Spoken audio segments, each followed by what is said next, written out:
not going live on Instagram? What up, fam? Going live now with Natalie Lee Martin on Facebook, Instagram, and YouTube. Yes, We've Miss been on hiatus for a couple of weeks.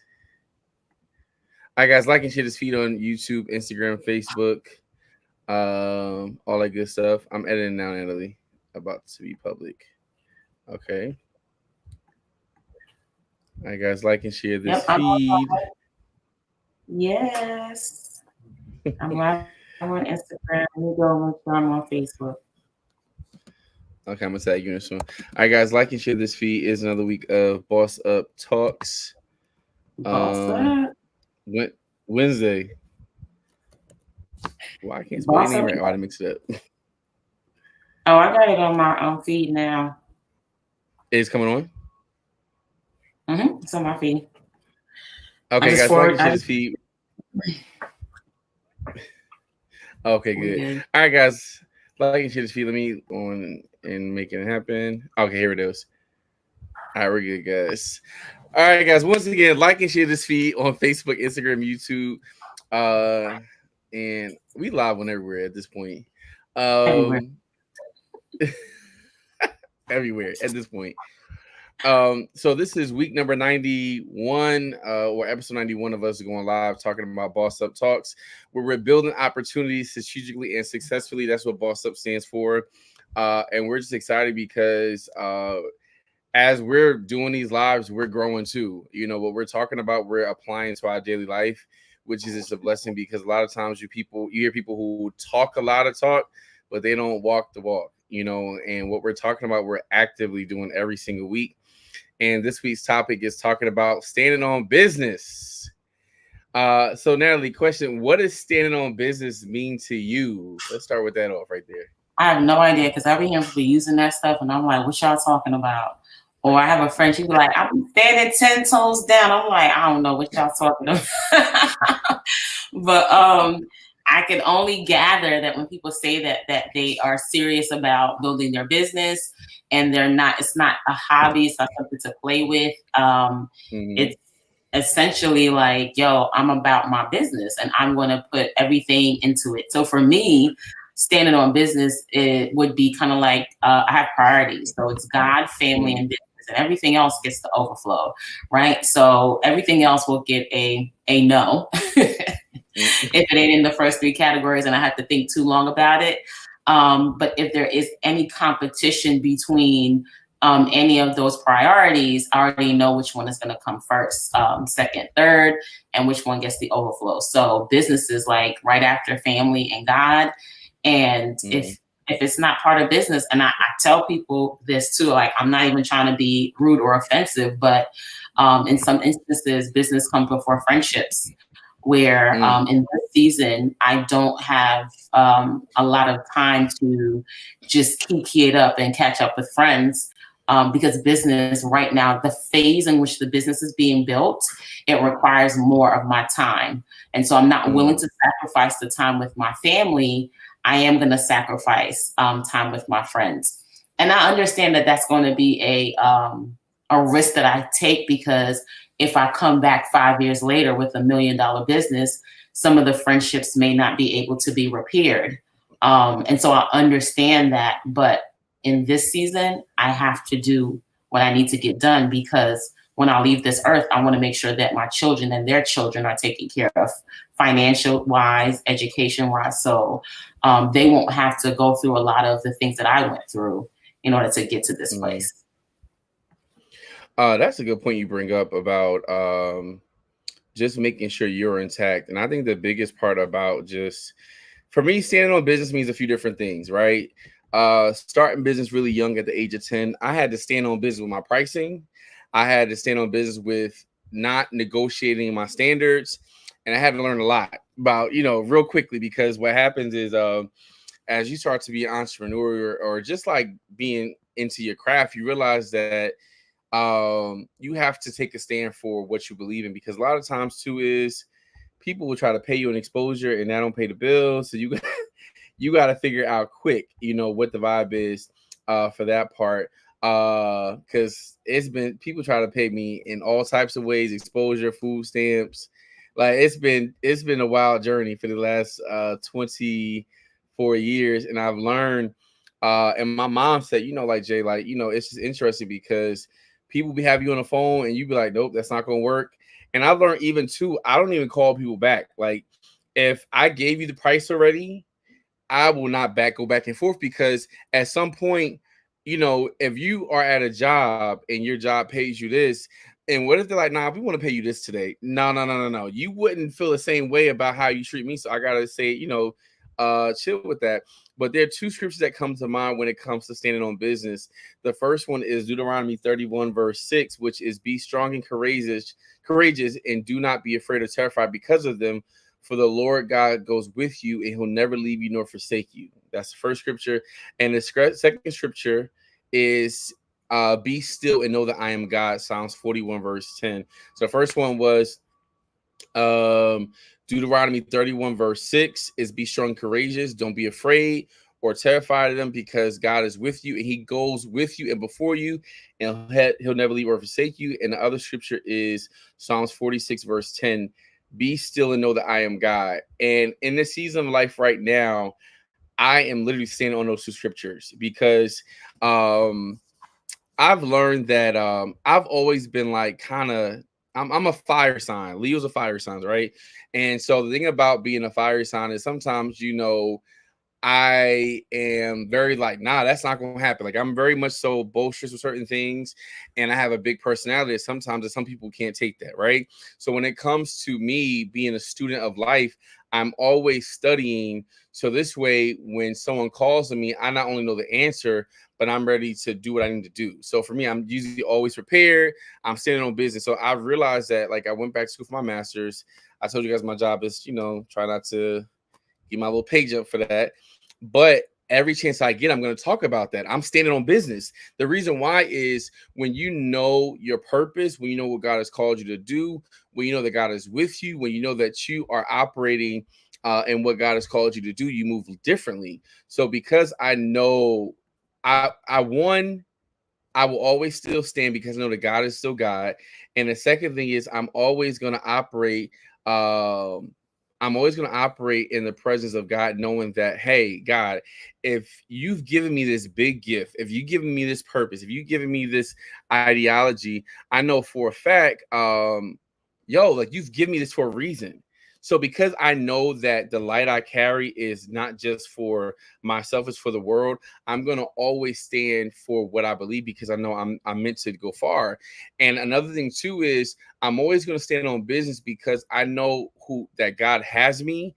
I'm never going to be afraid of anybody that's going to contradict what I know God has called me to do. So if he's called me to do this, and I need X, Y, and Z to do this, I'm going to boldly say I need X, Y, and Z to do this because I know to get certain things done, I know who I'm doing it for, and I'm meant to bless other people. So I have to stand on business because it's not just about me; it's about who I'm impacting.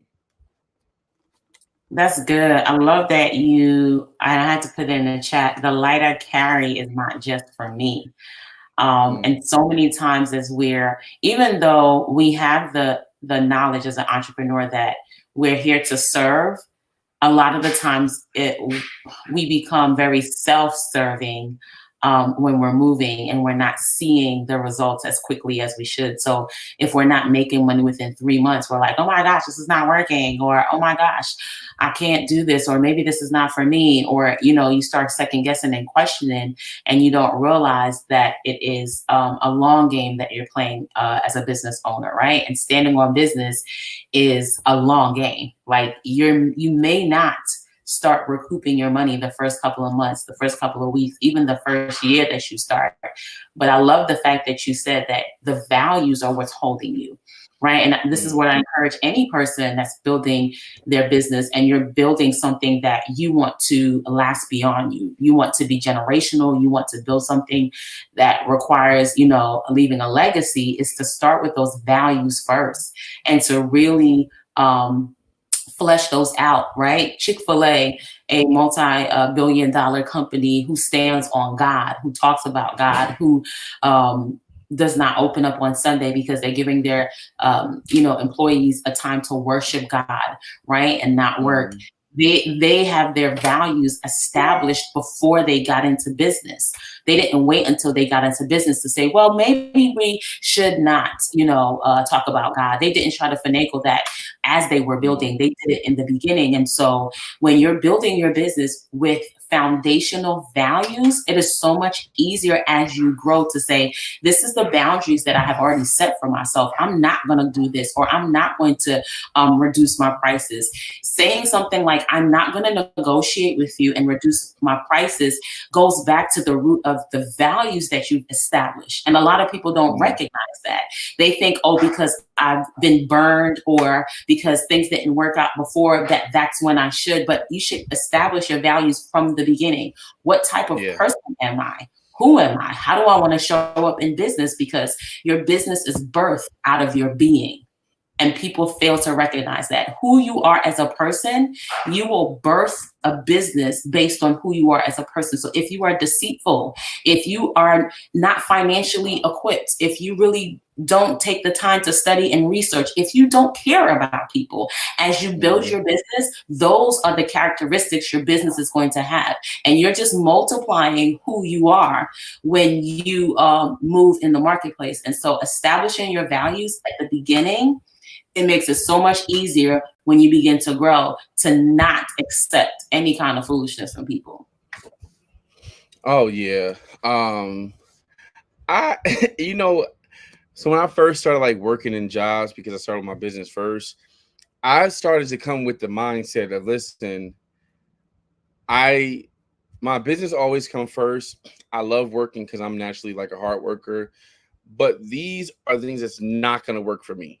Like I come in even with a job with an entrepreneurship mindset, and it's not that. It's just that when you know what you stand for, when you started off from the beginning, you know what to expect. Because even too, that goes for me too. Like, hey, listen, if y'all can give me expectations from me, I can give you expectations from like, for myself, because we had to both work together. But I think it's so important to really establish those expectations from the beginning, is because one thing about it is you want to, when you establish certain principles from the beginning, uh it gives you a reputation, right? So when you have that reputation, you're about that. It's like, I want to make sure that when I first come in and establish certain things, that this is a reputation that I have to maintain. And also another good thing about, started setting standards, it gives you the competitive advantage, right? So when I come to you as an entrepreneur, Natalie, I'm expecting certain things because this is your standard of living. When you stand on business, I know for a fact I'm going to pull this from Natalie. And I think a lot of times we go in spaces not standing on business because we're not really confident in what we're called to do. The biggest thing I've learned, I remember when I first started teaching, what I did was, because it's very easy to do, but it's very hard to teach what you do. You know, I think for me, because I talk fast, I had to find a way to explain things where proper term, because I was never a kid. Like, I was smart when it came to food, but sometimes when it came to terminology, I wasn't the best at explaining things. So you know what I did when I first started teaching? I literally got my textbook I got from Johnson and Wells, and every single day I would read different chapters. I would read different I would do note cards, because I wanted to be the best teacher of this area. Like, I didn't want to say I'm a chef and I don't know these basic things. So one time my boss had said to me, he's like, Jay, like, you don't study enough. You don't read enough. And I'm like, what are you talking about? He said, Jay, like, it's no reason why you're paying as much for school and you enough. And that made that challenge me, because I wanted to make sure that as a chef, I had the competitive advantage, because not only can I do these things, but I want to make sure I can, recite it for what I'm doing. And I think that's why, like, my cooking classes and being a teacher has been so successful, because I've learned how to communicate with people. I've learned how to share my passion, but know what I'm talking about. There's nothing like somebody who is talking, but they know their stuff. Like, it's just like a certain level of confidence clients have, because it just sounds good. And so oftentimes I feel as though that we don't have that confidence in ourselves. And don't get me wrong, I think confidence is developed. Like, we don't always start off with this full level of confidence, and this, we have to walk in that confidence. We have to develop it. But the thing about it is, when you show up to the marketplace with confidence, people want to book you. When I hear Natalie talk about clarity, I already want to just book her for a session because she knows what she's talking about. So it comes to a point where you have to be a student of life where like it's like a sponge. Like I want to be a sponge, fill me up with the knowledge, but squeeze it out when I need to. And I think so oftentimes like I have to be like I want to be the expert of what I'm talking about. When people come to me for things, are you the expert of it? Or people like, they don't know what they're talking about. Because there's nothing worse than talking to somebody who don't know what they're talking about. Like, what are you talking about? Please, you are not a chef if you're saying X, Y, and Z. You're not a clarity coach if you're saying X, Y, and Z. But it's just like, I want to always, like, you're not going to go to a doctor who said, well, I don't know, maybe it's this, maybe, no. I want you to give me direct details because I want to know how do we fix the problem that I'm having. So if you're not the expert of this area, I don't want to come to you. So how you show up to the marketplace, to the clients, where it's like you want to allow your confidence and your appeal to make people want to book you, want to hire you, want to support your dreams in business. But if you don't show up confident standing on business, it's like it's not really believable. I love that because, clarity leads to confidence. So I'm like, yes. And when you say the confidence, like when your confidence is so attractive, and I even watch how you show up on your social media feeds with your students and how you talk to your students. Like there was a clip where you were like, why is this cheese sauce, boiling and this other cheese sauce? And they were like, oh, because it's this and this, that. And I was like, maybe it's the color. They didn't put it right because this. And it was just like the simple thing was, no, look how wide this pot is. And look how, this pot is not as wide, right? And so it was just like, you knew what you were talking about. And then when you were questioning them, you knew the answer that you expected to receive. And you were guiding them along that process. But that took some time to get to that place. That's something that you didn't wake up at 10 years old and knew, oh, I know all the answers, right? And it seems something simple to you now, but for us on the other side that really don't know something that simple, is like we overlook it because we have not been exposed to that, right? And so being an expert means I have to be exposed to the things that the mistakes that I know people are going to make. And sometimes you have to go through that process yourself. I don't think people in business are obsessed with results like they should be. They say they are, but they're not. Right? They know that people buy based on a feeling. So they're always trying to curate and manufacture and manipulate this feeling. But after the feeling, what happens? So many times people come into my academy or come into my clarity session and they are like, oh my gosh, I want to just feel good. But I have to remind them. And I have a new client that reminded me, actually, she was like, what are the results that your clients are getting? And that's a question that very few people ask me. But I'm so happy that I had already positioned myself to start looking at the qualitative and the quantitative data of my clients. And I was not satisfied with them feeling good and saying, we need to get a tangible result that is associated with this feeling of clarity that we're getting, because it does not matter if you have clarity and no results. It doesn't matter. It doesn't matter if you're good at something and you get no results from it. It doesn't matter if you are the best entrepreneur in the world and you're not making any money. How do you even know that you're the best? You know what I'm saying? Like, you have to be able to use the data, the measurement, to quantify and qualify that you are the best at what you do. And I know we love to say, because it's true, God doesn't call the qualified. He qualifies the call. But either way, you got to have results. I don't care. You gotta have results.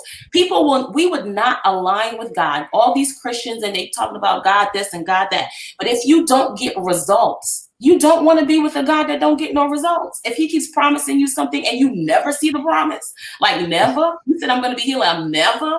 You said I'm going to I'm never. Like, dude, I could just go do chakra, or I could just go smoke weed, or I could just go, whatever makes me feel good. We have to start recognizing the fact that standing on business also means that I'm standing on the fact that every time I do the thing that I know I'm supposed to do, I'm going to get a tangible physical result for the things that I'm investing in when it comes to my business. It's not enough to feel good. Thank you, Chef J. Results matter.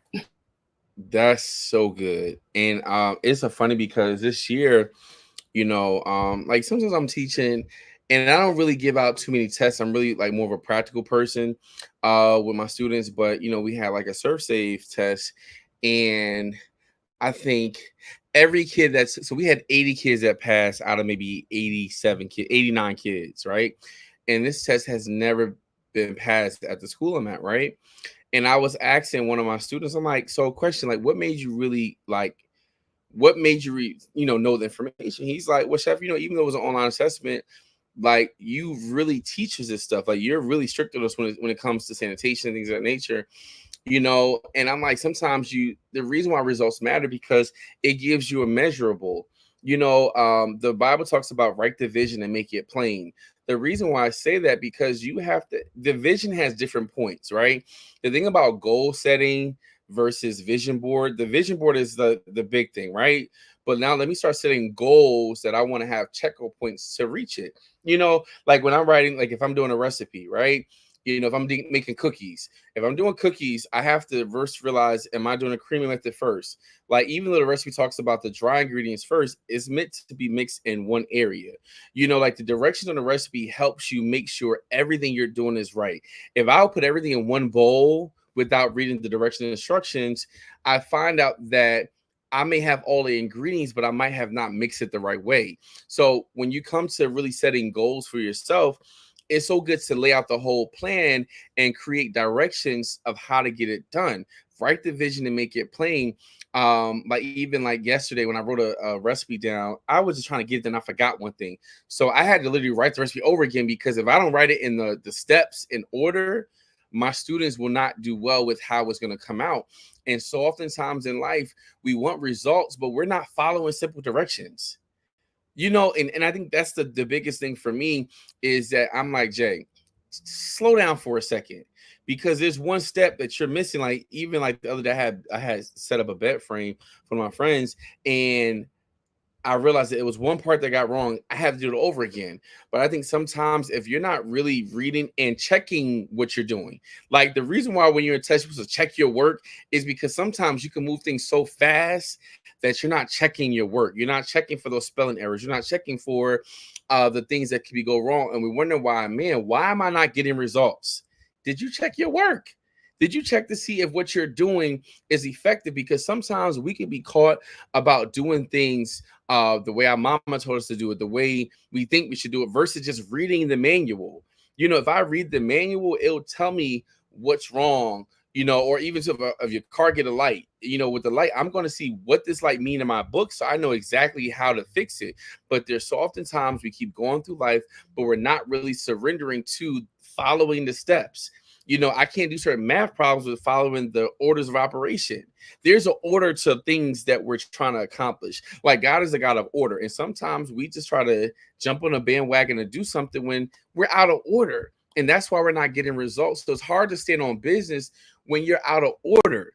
There's so many things in life that will be so effective and change and that will get more growth. But if you keep being out of order with your life, things are always going to be crazy and chaotic.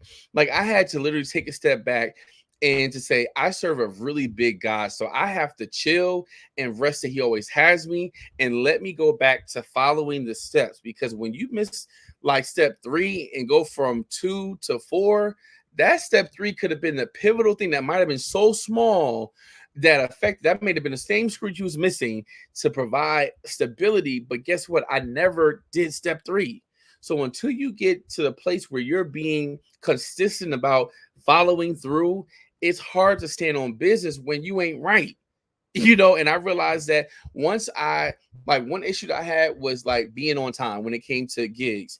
When I realized that, hey, I don't want to be the chef with the good food that show up late. No, I need to make sure that when an event starts, I am ready. So I had to really practice that. And sometimes, I lost customers because I wasn't showing up. Like, even that may not seem big to you because you got good food, but I'm like, when you are prepared, it makes a difference. So that means, hey, maybe I might get up a little earlier. Maybe I gotta stay up the night before the prep.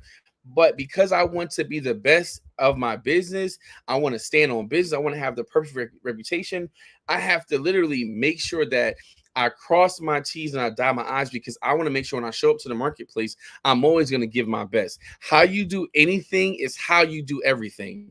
And until you start really manifesting, let me get this right, you're going to always be at a place where you're not getting customers, you're not being successful. But it starts with you realizing, hey, let me stop being lazy and let me do things the right way, because there's about decency and order. And once it's not, and you're not following the steps for your own life, you can't get mad at people when you're not having growth or you're not having success, because sometimes you're the problem. And until I had to realize that I'm the problem in the situation, I did not experience growth the way I wanted, the way I am now. Like now I experience so much growth because I'm learning how to, hey, Jay, you cannot skip steps in this journey. Like everything is crucial for your growth, and it's going to really pan out for you in the end. Listen, that was everything. Order matters. The only thing I want to add to that is being precedes business. And so many times we try to skip being. So you said I had to go back and work on me being on time, me being prepared. And we have bad influences that tell us we need to show up a certain way and not go back to the internal. The internal will always come first, then the external. So we got to work on our being, because out of our being, the business, like you said, now you're growing exponentially because you worked on your being, right? So that's all I got. That was good. Yeah, that's good. So listen, just a few reminders, guys. Like the first thing is, in order to stand on business, you have to um, set standards for yourself, right? What are the standards you're setting for your life? Two, be still and know who God is. You know, sometimes you move to your left and to the right because you don't know who God is in your life, or wherever you believe in. Stand firm on that, because once you develop a belief system, or once you realize that things are not working, you have to check your belief system. It's hard to stand on business when you don't have clarity of your purpose. And we said earlier, confidence leads to clarity. Is that it? Oh, clarity leads to confidence. Which one was it? It's clarity leads to confidence. Clarity leads to confidence. And once you get And clarity of confidence your is life, the is core. it's the vibe. So it's like whatever you're working on, realize that everything is about you really learning how to, like, it's hard for me to stand on business, develop confidence if I'm not checking myself in those little things. Little things matter. You can't skip steps sometimes, no matter how, because sometimes you may skip steps and trip. So you have to make sure the steps that you're taking are ordered. Every day, it's about having a prayer life to say, hey, you know what, today I'm thankful for open doors of opportunity. I'm thankful that I'm following the right path. I'm finding my path. If you don't know your purpose, every day say, hey, today is my receiving day to find my purpose. But that means I have to actively be doing. It's hard to get success when you're not actively doing things of success. The road is there, but I have to take every step. And sometimes, hey, I may stumble and fall, but guess what? I'm going to keep going forward, because that's the best way to victory, is to keep going forward. So, now you got anything to add? All right, so listen, it's all about standing on business. If you're looking for coaching, hit Natalie up or myself up. We're talking about clarity and we're talking about purpose. So have a good week on purpose, guys.